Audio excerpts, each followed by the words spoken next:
Umendo wothando, bazindlebe ukwazi ukuqonda, iqine yomelele ikhaliphe inhliziyo yakho, uligqalise ekuqondeni ilizwi lakho, babone simntumnye siyevana, babone simoyamnye simanyene, siphuma ethafeni sinyuka intaba, siwela umlambo singena ehlathini, siwagawule siwahuqa, siyitshaye isaqhuma, sithezele emnxebeni okwembovane ehlotyeni.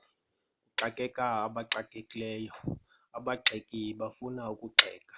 Nxiba inceba nenyaniso emqaleni. Sakhe udonga ngelitye lenyengane, sakhe umzi ube likhaya labantwana. Ekuqiqeni kuphume amazwi awokhayo, ekuqondeni kuphume ukwazi emlonyeni, ekuqondeni ilizwi lindakhe.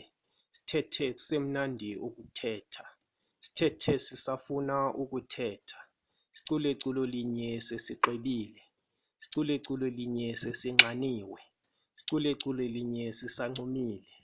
Ndithande ndiyotywe luthando lwakho, ndikuthande uyolelwe luthando lwam. Sixhwithe kunye umxholo, sichane kunye umhlola, siqongqothe kunye umongo. Sityele esityeni sinye, silale ngengubo enye, sikhothana amanxeba. Sinwayane imiqolo, sihlambane imiqolo, sinyathela imiqobo. Sichule ukunyathela.